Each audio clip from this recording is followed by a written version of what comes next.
Histórias do Caminho, Hospital Esperança. Obra de amor de Eurípides Barçanufo. Andai enquanto tendes luz, Jesus, João, 12:35. Chamado a prestar contas do seu mandato terreno, o espírito se apercebe da continuidade da tarefa interrompida, mas sempre retomada. Ele vê, sente que apanhou de passagem, o pensamento dos que o precederam. Entra de novo na liça, amadurecido pela experiência, para avançar mais. Capítulo 23. Hospital Esperança, obra de amor de Eurípides Barçanufo. A visão que Eurípides Barçanufo teve com Jesus em um desdobramento espiritual que ele teve, ainda quando encarnado, e esteve junto com Jesus. Em uma campina verdejante, Barçanufo encontrou o mestre chorando. Perguntou por que chorava, se era pelos descrentes do mundo. E Jesus lhe respondeu: Não, meu filho, não sofro pelos descrentes aos quais devemos amor. Choro por todos os que conhecem o Evangelho, mas não o praticam. Ao acordar, depois desse dia, sem comunicar a ninguém este encontro com o Mestre de Nazaré, Eurípides entregou-se aos necessitados e aos doentes, servindo-os até a morte. Há um acontecimento muito marcante na vida de Eurípides, alguns dias antes de seu desencarne. Um vulto feminino desenha-se em meio do clarão das energias refazentes. Vestida com trajes típicos da era cristã primitiva, uma judia de olhos fulgurantes apresenta-se com ternura e serenidade. Eurípides, servo do Cristo, sabes quem sou? Surpreendentemente refeito, ele responde: És tu, Mãe Santíssima? Tão jovial e bela? Venho em nome de meu filho amado. Eurípides, mestre de sacramento e servidor do amor, Jesus convoca-te a novos rumos. Uma classe de aprendizes empedernidos súplica educação e luz. Uma obra que já começaste na erraticidade aguarda-te. Um celeiro de esperança e promessa encontra-se à tua espera. Nos abismos, encontram-se os lírios de Deus, aqueles que amam a mensagem do Cristo, todavia não souberam orá-la. Inúmeras almas rebeldes que amam o Cristo. Uma nação de exilados que o tempo não converteu. São lírios de esperança em pleno pântano de egoísmo. Olhai pelos lírios, meu filho. Jesus te chama para erguer-lhes abrigo acolhedor e oferecer-lhes descanso e elevação. Esses serão teus novos filhos. Darás conforto educativo aos cristãos de todos os tempos, que foram atingidos pelo encanto da negligência e pela tirania da ilusão. Maria ainda visitou o médium de Sacramento algumas vezes. Certa noite, Dr. Bezerra de Menezes o envolveu num abraço fraterno e emocionado para encaminhá-lo ao plano espiritual, finalizando seu compromisso no plano terreno, onde dali Barçanufo iria dar continuidade a uma obra solicitada por Jesus. A criação do Hospital Esperança. A localização do Hospital Esperança em relação à geografia da Terra fica na espiritualidade, no astral da cidade de Uberaba em Minas Gerais. As origens da casa de Eurípides têm forte vínculo com a história do Sanatório Espírita Uberabense fundada pela família de Dona Maria Modesto Cravo. Quando Eurípides Barçanufo reencarnou em nosso planeta em 1880, ele havia iniciado um projeto desta casa de amparo na espiritualidade do qual já faziam parte Dona Modesta, Agostinho de Hipona, Bezerra de Menezes e vários outros espíritos. Em 1899, Dona Modesta regressa ao corpo físico. Na sua juventude ela reencontra com o apóstolo de Sacramento, o qual a curou da ação de espíritos sofredores. Após um tratamento com passes, fluidoterapia, leitura do Evangelho e preces, Eurípides iniciou o desenvolvimento mediúnico de Dona Modesta. Dona Modesta reassume o compromisso com Eurípides de erguer um polo de ligação terrena com a obra já iniciada no mundo espiritual, e que estava temporariamente sob a tutela do Dr. Bezerra de Menezes. O Sanatório Espírita Uberabense foi inaugurado em 31 de dezembro de 1933, o qual Dr. Inácio Ferreira era o cofundador e psiquiatra desta instituição. Enquanto isto, no plano espiritual, Eurípides começava a concretizar o Hospital Esperança. A ligação entre estes dois núcleos de amor e redenção foi a cada dia se estreitando, a ponto de se tornar o primeiro núcleo avançado de ligação do Hospital Esperança com a Terra. Desde a fundação do sanatório, Maria Modesto Cravo vinha atuando como médium nas atividades de doutrinação de espíritos sofredores e dando a manifestação aos mentores espirituais, que transmitiam instruções, conselhos e orientações para o tratamento dos pacientes desta instituição. Nesse trabalho recebeu a ajuda do dedicado médico Dr. Inácio Ferreira, outro companheiro de atividades missionárias em Uberaba, que fazia o papel de esclarecimentos aos espíritos sofredores. O objetivo de Barçanufo foi criar um albergue espiritual para abrigar corações ligados à mensagem cristã e que não se saíram bem em suas reencarnações.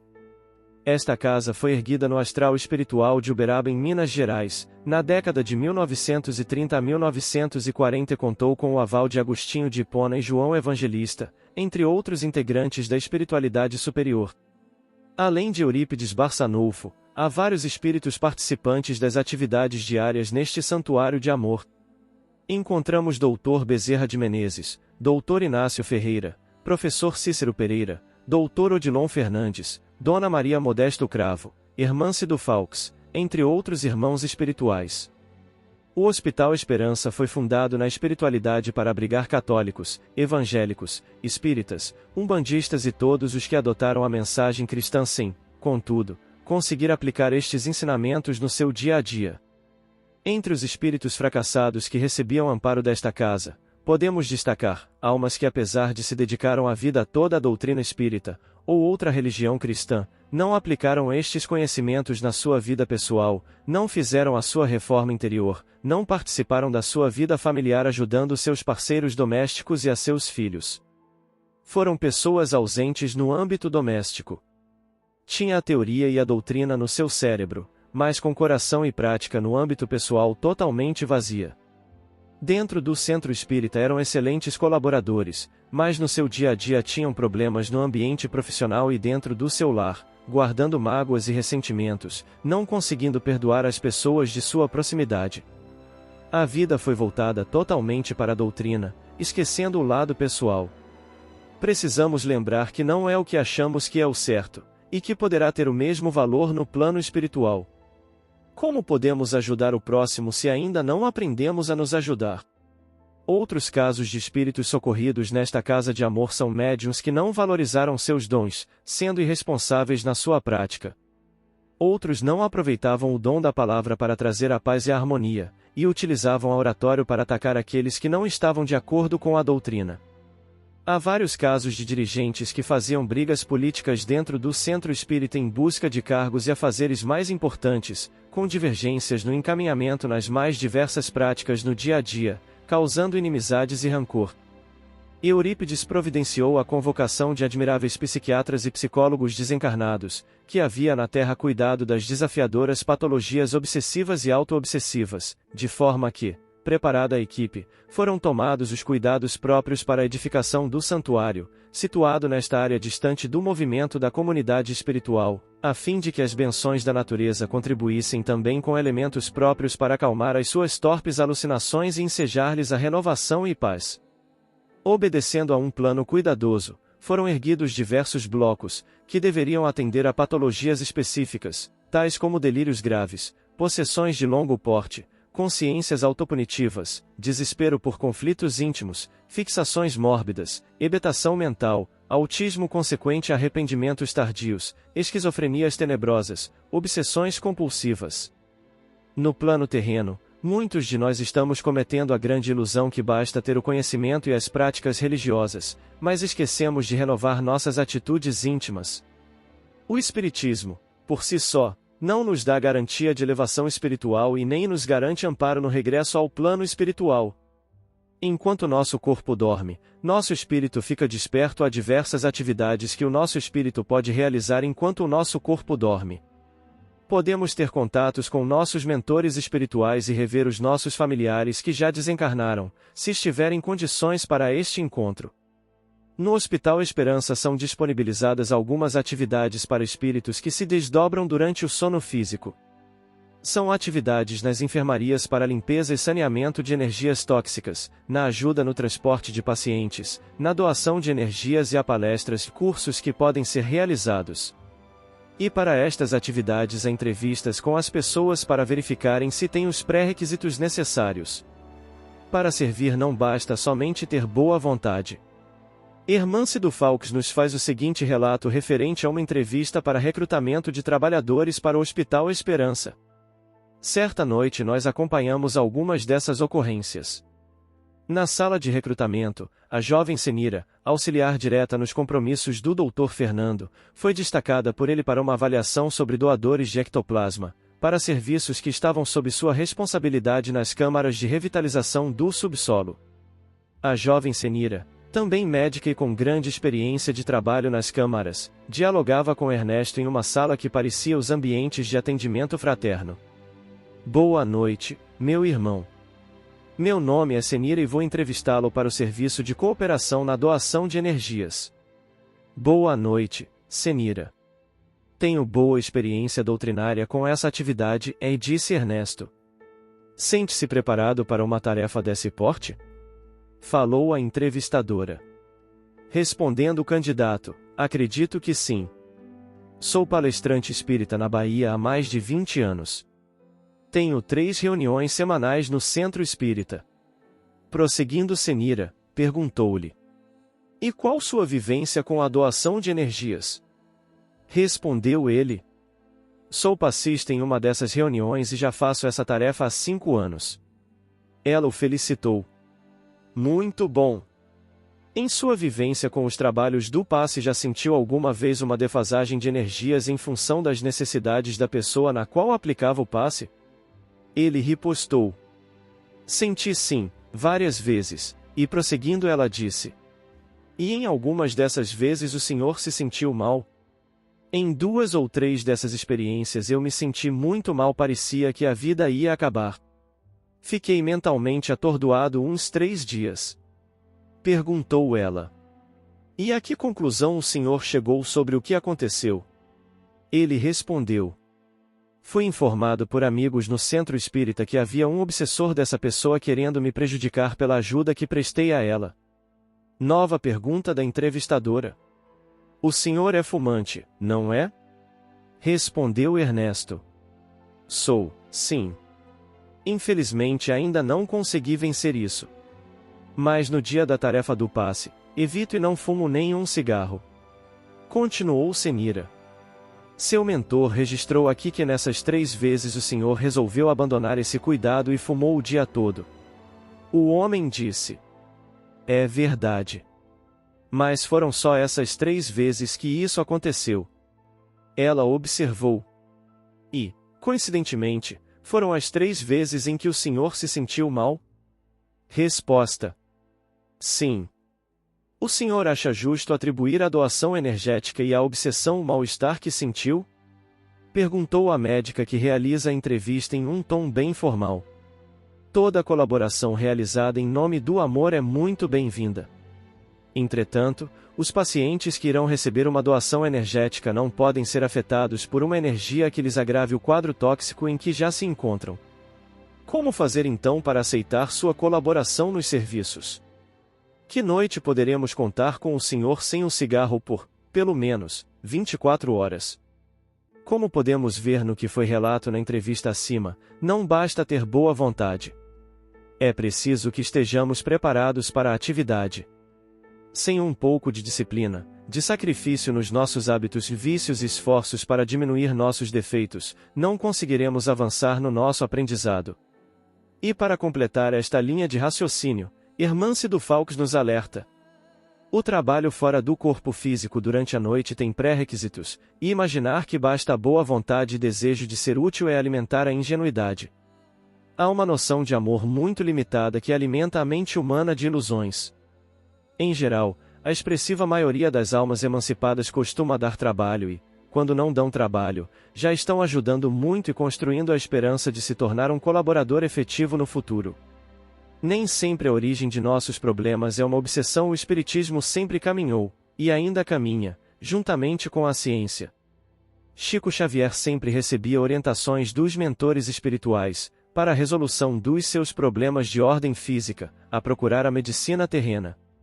Deus deu a inteligência para o homem para que criasse condições para melhorar a nossa vida neste plano terreno.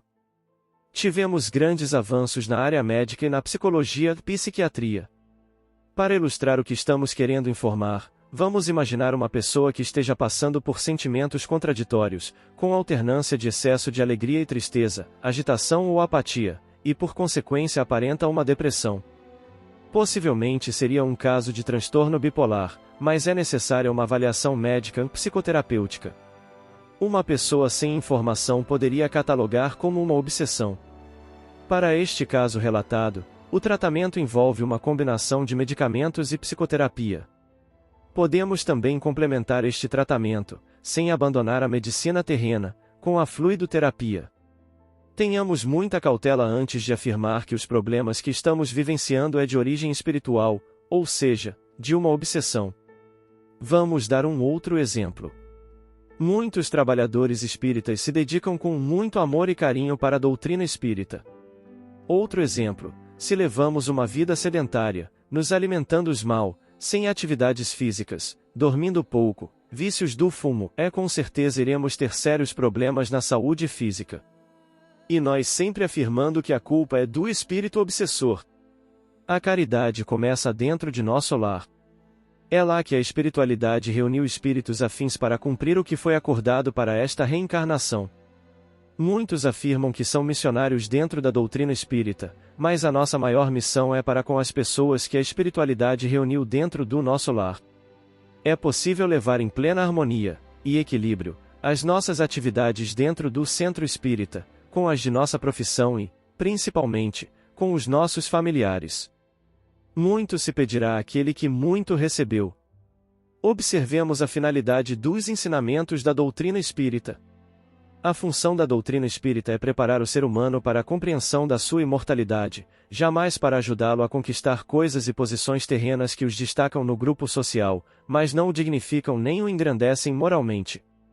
Ainda permanecem muitos simpatizantes do pensamento espírita a falsa ideia de coletar benefícios pessoais e sociais, quando aderindo aos postulados da doutrina dos espíritos, tendo a vida modificada para mais prazer e maior soma de comodidades. Outros, igualmente mantêm a respeito do espiritismo a falsa ideia mitológica em torno das entidades nobres, que deverão estar às suas ordens, solucionando-lhes os problemas que engendram, atendendo-os nas suas questiúnculas e necessidades do processo evolutivo. Os ensinamentos que extraímos do Espiritismo é para que possamos nos tornar pessoas melhores, mais flexíveis e tolerantes em nossos relacionamentos. Se mudamos no nosso interior, o mundo ao nosso redor se tornar mais harmonioso. Quanto é grave o comportamento de querer mudar o mundo sem a preocupação de realizar mudanças internas, fundamentais, para que, assim, o mundo venha a tornar-se melhor. É sempre mais fácil exigir dos demais, impor ao próximo, vigiar os atos alheios, do que voltar-se para si mesmo, sendo exigente consigo e contemporizador com as deficiências que registre nas demais pessoas. O Espiritismo nos traz informações valiosas sobre a espiritualidade, há registros do que acontece na nossa passagem do mundo terreno para o outro lado da vida, mas se não mudamos os nossos hábitos e nossos vícios, nada adiante ter a grandiosidade dessas informações, iremos dar muito trabalho aos nossos benfeitores e teremos dificuldades na nossa adaptação no plano maior. Não basta somente ter conhecimento, é preciso de sabedoria em lidar com essas informações que estamos adquirindo da doutrina, e colocá-las em prática. Não são poucas as pessoas que, ignorando a doutrina espírita e respeitando-a, acreditam que o fato de alguém esposar as lições que defluem das páginas luminosas da codificação e das obras que lhe são subsidiárias, de imediato o tornam renovado e imbatível. Isso deveria ocorrer, sem dúvida, no entanto, em razão das heranças ancestrais negativas e das múltiplas vinculações com o vício, cujos resíduos permanecem por longo período impregnando o perispírito, nem sempre o candidato à edificação de si mesmo consegue o objetivo a que propõe. Para que isto aconteça, torna-se imprescindível todo o empenho e sacrifício pessoal, renunciando às fortes tendências perturbadoras, a fim de realizar a transformação moral imprescindível à felicidade. E se não efetuamos estas mudanças interiores, na espiritualidade sempre há um adversário malicioso e perverso, estando alerta, nos aguardando a nossa falta de vigilância e nos fazer prisioneiros de suas maldades. No Hospital Esperança, a casa de Eurípides, há diversas internações com vários líderes, dirigentes e médiuns espíritas orgulhosos e arrogantes pelo que adquiriram e fizeram no espiritismo, mas nada fizeram para a transformação de si mesmo, querendo privilégios no seu atendimento, muitos até querendo a presença dos grandes vultos do Espiritismo. Jesus nos trouxe um grande ensinamento. Não será assim entre vós, mas todo aquele que quiser entre vós fazer-se grande seja vosso serviçal. E qualquer que entre vós que quiser ser o primeiro seja vosso servo. A Mateus capítulo 20, versículo 26. Comentários finais. Ser espírita. Tenho-vos dito isto para que em mim tenhais paz, e no mundo tereis aflições, mas tende bom ânimo, eu venci o mundo. Jesus, João, capítulo 16, versículo 33. Ide e agradecei a Deus a gloriosa tarefa que ele vos confiou, mas atenção! Entre os chamados para o Espiritismo muitos se transviaram, reparai, pois, vosso caminho e segui a verdade. Vem Archote de luz, vem Jesus, viva Jesus! Base bibliográfica. Livro da Esperança, pelo Espírito Emmanuel, Médium Francisco Cândido Xavier, capítulo 67, Tempo de hoje. O Evangelho segundo o Espiritismo, Allan Kardec, Edições FEESP. Tormentos da Obsessão, pelo Espírito Manuel Filomeno de Mirando, Médium Divaldo Franco, ed. Leal. Lírios de Esperança, pelo Espírito Hermâncio Falks através do Médium Vanderlei Oliveira, ed. do Falks. Um terço da vida, pelo Espírito Hermâncio Falks através do Médium Vanderlei Oliveira, ed. do Falks. Amor além de tudo, pelo Espírito Dr. Inácio Ferreira através do Médium Vanderlei Oliveira, ed. do Falks. A vida escreve, pelo Espírito Hilário Silva, Médium Francisco Cândido Xavier. Mãos unidas, pelo Espírito Emmanuel, Médium Francisco Cândido Xavier. Conviver e melhorar, pelo Espírito de Lourdes Caterine Batuíra, Médium Francisco do Espírito Santo Neto.